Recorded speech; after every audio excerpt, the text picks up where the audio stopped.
It's just another 3-month number, but it does show that there's a bit of upward movement in the economy, and I wouldn't put it much more strongly than that. You've had a good performance from the export sector because they have a favourable growing season, and you've got Christchurch recovery starting to pick up speed.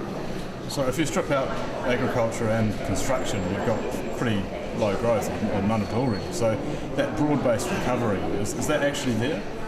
Well, we'd still describe it as grumpy growth. I mean, certainly if you strip out the sectors that are growing, you're going to end up with no growth. Well, that's because of good growing conditions, though, isn't it? Well, there's always a reason. And a natural disaster. So. Yeah, look, we'd still describe it as grumpy growth. And I think people can see that in the last few weeks. You've had some of our bigger commodity-driven industries laying off jobs. At the same time, you've got other businesses and other sectors who are growing jobs.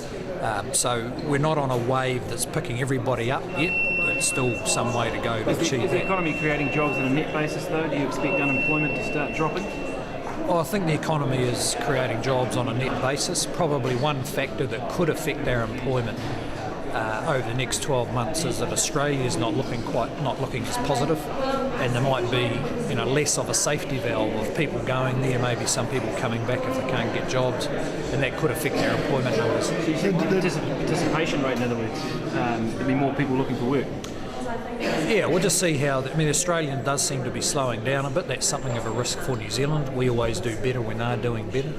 And it has been a bit of a safety valve for jobs, for people who can't find jobs here. Could we be sort of seeing our own sort of Dutch disease at the moment, going by the figures with agriculture really the only sector growing in the export-led sector, do you think?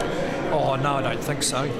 Look, our exporters have done very well, given that the exchange rate is still relatively high and has been for some time. But I don't think there's a serious structural problem.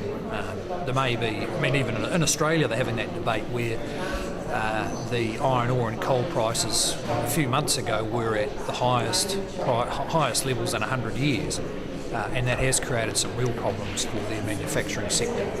It's not as, there's something of that here, but nothing like on the scale of Australia. The dollar has risen on the back of these figures today. That obviously is concerning, isn't it?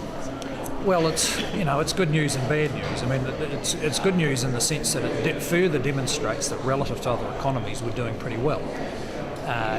But it does put more pressure on our exporters, and it does make it harder to rebalance from an economy focused on housing and consumption to one focused on export.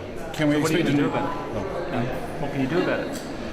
Oh, look, what we can do about it is to keep pushing at the competitiveness of our exporters. And we need to make sure that they can conduct business profitably and employ people, even though the exchange rate is reasonably high.